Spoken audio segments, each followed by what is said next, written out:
Electrostatic force or Coulomb force for multiple of charges.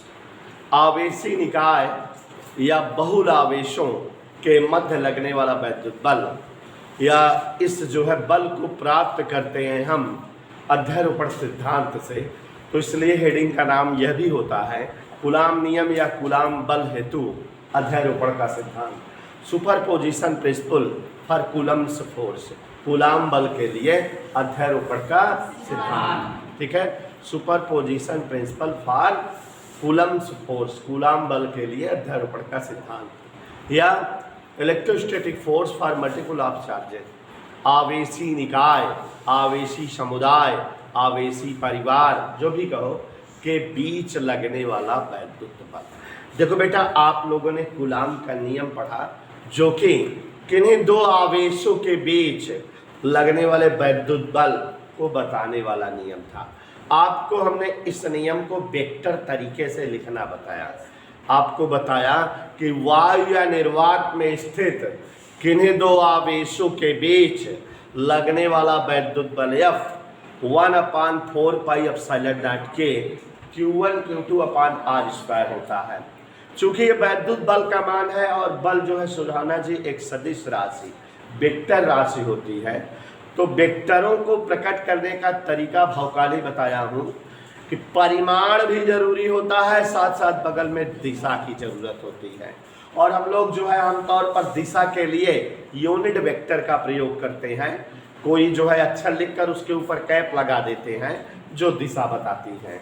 तो अब अगर कूलाम बल को वेक्टर तरीके से प्रकट करना हो या रिप्रेजेंट करना हो तो तरीका है वेक्टर F इक्वल, क्या इक्वल, वेक्टर F इक्वल 1/4πε0 के Q1 Q2/r² into are cap. Into क्या होता है, आर कैप यहाँ दिशा बताने के लिए है। और इस तरह से जो है कूलाम बल को वेक्टर तरीके से प्रकट किया जाता है। अब आप एक क्वेश्चन मन में लाओ कि अगर कोई दो आवेश हैं तो उनके बीच जो बल लगता है उसे हम कूलाम के नियम द्वारा निकाल सकते हैं। वेक्टर F बराबर 1/4πε0 के Q1 Q2/r² लिख सकते हैं। लेकिन मान लो अगर कहीं पर बहुत सारे आवेश हों, 10-20 आवेश रखे हो, कई आवेश रखे हो स्वाति ने, माने बहुत सारे आवेश हो, आवेशी निकाय हो। निकाय का मतलब फिजिक्स में परिवार, परिवार को फिजिक्स की भाषा में निकाय कहा जाता है। आवेशी निकाय माने आवेशों का परिवार, आवेशों का झुंड, आवेशों का समूह हो, माने ढेर सारे आवेश हो, बहुल आवेश हो, चाहे जो कहो सबका मतलब एक ही है, बहुल आवेश, आवेशी निकाय, आवेशी परिवार, आवेशी समुदाय, आवेश का ग्रुप, चाहे जो। तो जब अगर ढेर सारे आवेश हैं तो उनके बीच वैद्युत बल कैसे निकाला जाएगा। आप केवल दो आवेशों के बीच लगने वाले वैद्युत बल का सूत्र, तरीका, सिस्टम पढ़े हैं ना, लेकिन अगर बहुत सारे आवेश हों तो उनके बीच वैद्युत बल कैसे निकालोगे। यही तो चीज़ जो है नहीं पता आपको। तो इसे ही निकालने का हम तरीका आपको बताने जा रहे हैं कि जब कई सारे आवेश हों और उनके बीच का वैद्युत बल निकालना हो तो वो कैसे निकलेगा। और वो जिस विधि से निकलता है उस विधि को हम अध्यारोपण सिद्धांत कहते हैं। तो मैं एक बड़ा बढ़िया एग्जाम्पल समझा दे रहा हूँ, वही एग्जाम्पल आप दिमाग में फीड किए रहोगे तो कूलाम बल का अध्यारोपण सिद्धांत जान जाओगे। इसके बाद इस चैप्टर में वैद्युत क्षेत्र की तीव्रता पढ़ाऊंगा, तो वहाँ बेटा जो तीव्रता वाला वर्ड रहेगा उसके लिए भी अध्यारोपण सिद्धांत है। तो बस इसी तरह से वहाँ भी बता लोगे। एक पंथ दो काज, कै काज, माने एक चीज पढ़ोगे तो दो जगह की चीजें क्लियर हो जाएंगी, आ जाएंगी। तो पूछो कैसे। तो अब जो है कूलाम बल कई सारे आवेशों के बीच कैसे निकाला जाएगा यह सिस्टम बता रहा हूँ। देखो बच्चों, अगर मान लो हम कहें कि चलो बच्चों गर्मी की छुट्टी है, कहीं आपको घुमा दें, कहीं जो है पहाड़ी स्थल, चलो मसूरी ले चलें और सबको जो है चलो मसूरी घुमा के लाएँ और जो है थोड़ा सा एंजॉय भी हो जाए और गर्मी की छुट्टी जो है अच्छे से बीते, 2-3 दिन का टूर बना दें। तो जब 2-3 दिन का टूर बनाएंगे तो निश्चित तौर पे वहाँ आने जाने खाने पीने का खर्च लगेगा। तो हम लोग चाहेंगे कि सभी से जो है कुछ एक निश्चित अमाउंट जमा कराएं और उसके बाद उसी पैसे को लेकर के वहाँ खर्च सेटअप हो। तो अब जब जो है आप लोगों से कहा दिया जाए कि भाई आप सभी लोग जो है कुछ न कुछ पैसा दीजिए और फिर इकट्ठा करके हम उसी हिसाब से जो है खर्च करेंगे, एडजस्ट करेंगे। तो सभी लोग हमको ला ला के पैसा दोगे, हम दिमाग लगा लें कि सब जने से जो है वसूल है। दिमाग लगा दें कि आप ही बच्चे जितने हो उसी में किसी एक को मॉनिटर बना दें, मेन बच्चा बना दें। माने इतने सारे बच्चे हो, एक बच्चे को हमने मेन कर दिया, अब सारे बच्चे ला ला के पैसा उसी को देते जाओगे। रामलाल भी लैन दे देन, उनका श्यामलाल दे देन, हरियऊ करियऊ गोरियऊ सब उन्हें ला ला पैसा दें। और हमका वो जब सब जने उन्हें ला ला पैसा दें, उनके पास पैसा इकट्ठा बा और हमका लाज दे दें, हमका आराम से पता लग जाए कि टोटल सारे बच्चों ने कितना पैसा दिया, मालूम पड़ जाएगी नहीं। तो सभी बच्चों का जो पैसा का कलेक्शन है कैसे जो है मालूम चल जाएगा।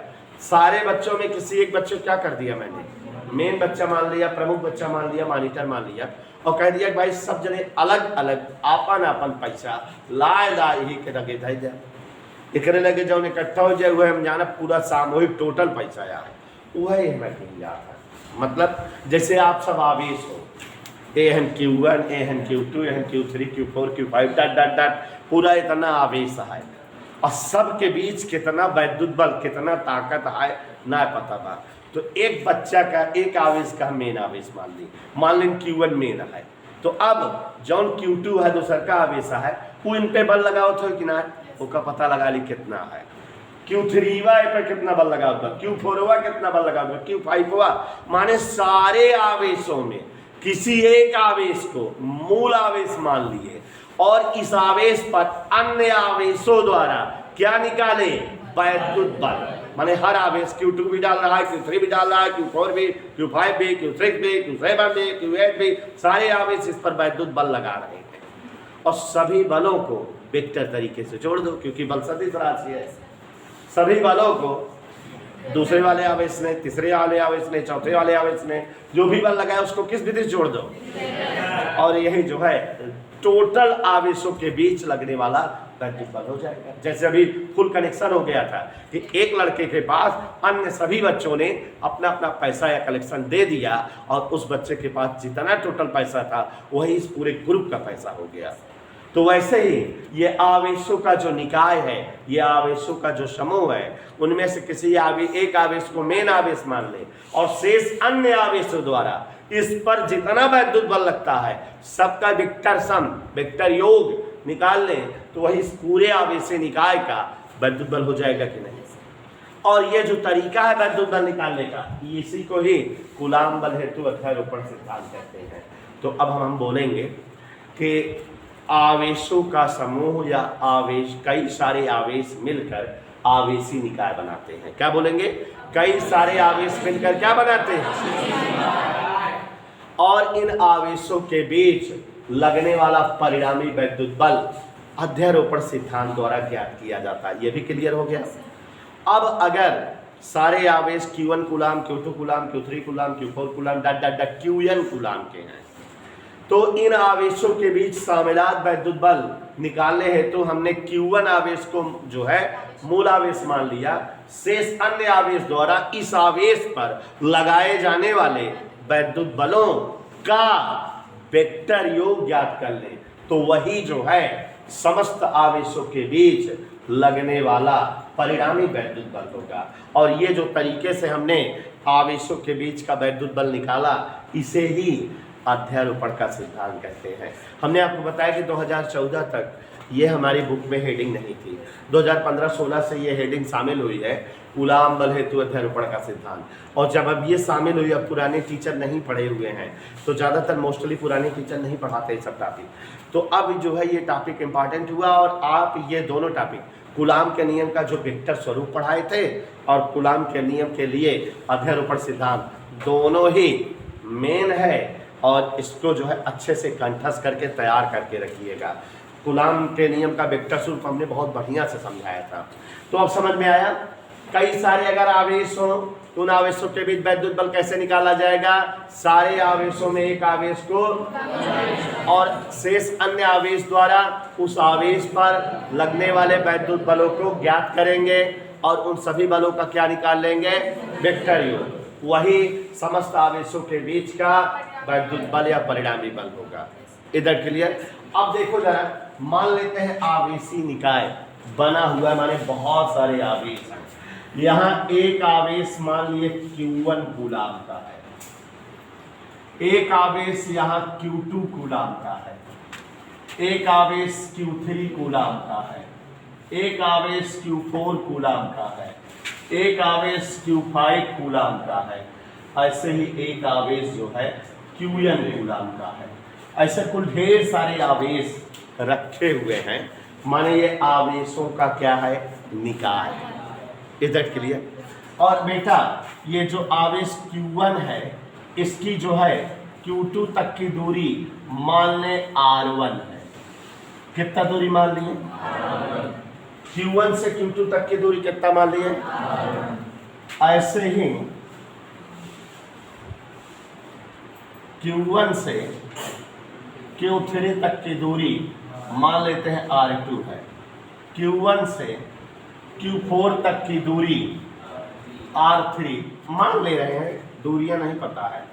Q5 तक की दूरी मान लेते हैं R4 और Qn तक की दूरी Rn, -1 एक कम हो जा रहा है। देखो 5 पे 4 है, 4 पे 3 है, 3 2 है, 2 पे 1 है, एक कम हो जा रहा है कि नहीं? मानने को आप चाहे जो मान लो, XYZ मान लो कि दूरियां X है, Y है, Z है, A है, B है। ये दैट क्लियर। यहाँ क्या माने हैं? Q1, Q2, Q3, Q4, Q5 dot dot dot ऐसे बहुत सारे Qn कूलाम आवेशों से मिलकर बना एक क्या है, आवेशी निकाय। चित्र समझ में आया? मान लिए कि आवेश Q1 की Q2 से दूरी, Q3 की Q1 से दूरी, Q4 की Q1 से दूरी, ऐसे ऐसे Qn की R1 से Q से दूरी। ठीक। अब बेटा इकाई सदिश मानो, Q2 से Q1 की ओर इकाई सदिश Q2 से Q1 R21 कैप इधर, ऐसे 2 से 1 की ओर R21 कैप। यह दूरी क्या मान लें? R31। Q3 से Q1 की ओर। Q4 वाली क्या मान लें? 4 से 1 की ओर। 5 1, यहाँ N1। सबकी दिशा देख रहे हो? ये थोड़ा सा और मान लिए ना, मान लिया Q2 से Q1 की ओर इकाई सदिश क्या है, R21। आप लोग थोड़ा दूर दूर बड़ा बड़ा बना दीजिएगा, हमारी हेडिंग की वजह से दूर नहीं, हम यही चीज़ यहाँ लिखते, यहाँ ऐसे दूर दूर फैला करते, अब लोग दूर दूर लिख देना।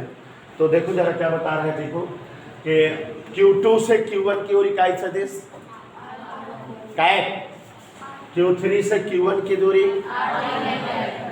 R2 है और इकाई सदिश R31 कैप है। दोनों बात समझो। Q4 से Q1 की दूरी R3 है और इकाई सदिश क्या है, R41 है। समझ में आया?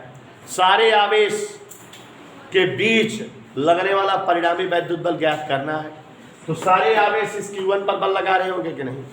कोई बोलेगा नहीं, जिससे पूछेंगे बताएगा। अंकित प्रजापति, आवेश Q2 आवेश Q1 पर कितना बल लगाएगा? ये क्या है? अनिरुद्ध बल पूछ रहे हैं, आप लोग थोड़ा होश में रहो। तो उसमें F21 कैप, पता नहीं F21 वेक्टर में, पता नहीं तुम लोगों का दिमाग कहाँ काम कर रहा है। बल पूछ रहे हैं तो F से व्यक्त होगा, R से ला रहे हो। तो यहाँ Q2 द्वारा Q1 पर बल F21 वेक्टर में, वेक्टर F21 दिशा भी Q1 की ओर, और Q3 द्वारा Q1 पर बल वेक्टर F31, यहाँ वेक्टर F41, यहाँ वेक्टर F, और यहाँ इधर क्लियर। बोलोगे कैसे? चित्र का वर्णन, चित्र तो समझ गए कि माना Q1 Q2 Q3 Q4 dot dot dot Qn आवेशों से मिलकर बना एक आवेशी समझ आया? माना आवेश Q2 की Q1 से दूरी R1, Q3 की Q1 से दूरी, Q4 की Q1 से दूरी, माना Q2 Q3 Q4 Qn की Q1 की ओर इकाई सदिश R21 cap, R31 cap R41 तथा लगाए गए वैद्युत बल माने सभी आवेशों द्वारा Q1 पर लगा वैद्युत बल vector F21, vector F31, vector F41, यही ना है। अब अगर हमको इस पूरे आवेशी निकाय के बीच लगने वाला वैद्युत बल, देखो कैप कहाँ लगा है, इकाई सदिश पर, बल पर क्या लगा है, वेक्टर, दूरियों पर कुछ नहीं लगा है, देखो R1 R2 R3 पर कुछ नहीं लगा, ये देखना।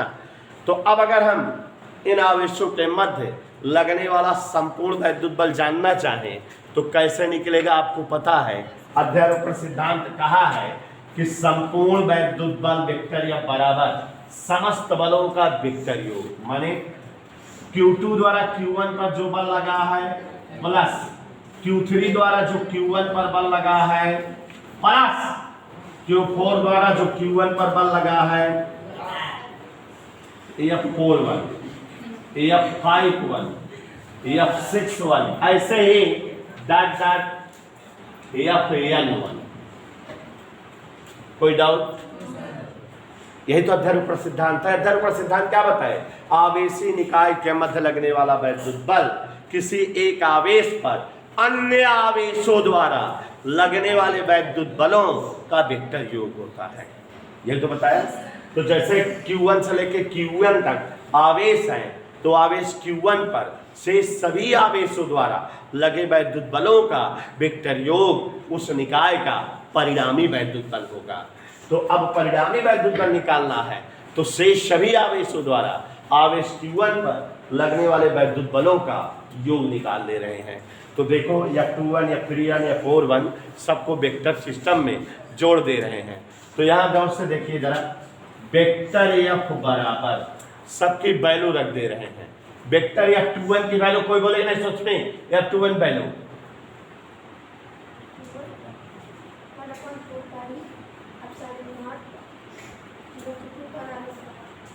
Q1 Q2, देखो इतना तुम लोग को हम गुलाम के नियम पढ़ाते पढ़ाते बुढ़े हो जा रहे हैं, लेकिन मन कहा ऐसे जैसे उखली उखली ना हो वही में डाय के मुँह से को पूछ चोटे लोग 1/, देखो फोर्स निकालने का सिस्टम बताए हैं, परिमाण बताओ, अब वेक्टर चूंकि है तो दिशा बता दो, पता नहीं क्या इसमें दिमाग खराब कर रहा है। 1/4πε Q1 Q2 बता, यहाँ दूरी R1 है तो R1 स्क्वायर और इंटू इकाई सदिश, देखो यहाँ से यहाँ की ओर R21 का है। सिंपल फंडा एकदम, पता नहीं इसमें कौन सा दिमाग लगाना पड़ रहा है, सीखिए भाई कब बोल पाओगे। प्लस F3N1 के बारे में बताना है, तो 1/4πε के Q1 Q3 और यहाँ की दूरी R2 है इंटू यहाँ इकाई सदिश। क्या डाउट है, कोई समस्या? फिर यहाँ F3N1 वाला निकालेंगे, F41 वाला 1/4πε के Q1 Q4 R3 square R41 का। क्या डाउट है? Plus dot dot dot 1/ last वाला 4πε के Q1 Qn अपान R N1 माइनस, और यहाँ इकाई सदिश N1 का है। यही तो सब वैल्यूज रख दिया, हम लोग जानते हैं सब वैल्यूज रखना, आसानी से रख लिए। और गौर फरमाइए, कामन दिख रहा है, कामन ले लीजिए। वेक्टर F वैसे यहीं छोड़ दो, आंसर हो गया। अब इसको घेर देना, हम उतना बड़ा नहीं ले जा रहे, या ऐसे लिख देना वेक्टर F बराबर कामन ले लो 1/4πε के Q1 कामन, अंदर जो बचे Q2 अपान R1 square R21 cap, Q3 अपान R2 स्क्वायर R31 कैप। शुरू करना Qn अपान Rn-1 स्क्वायर Rn1 कैप। यही बेटा कूलाम के नियम का अध्यारोपण सिद्धांत है। मेरे ख्याल से चित्र वर्णन है, समझ में आ जाना चाहिए। ठीक है, ये आपकी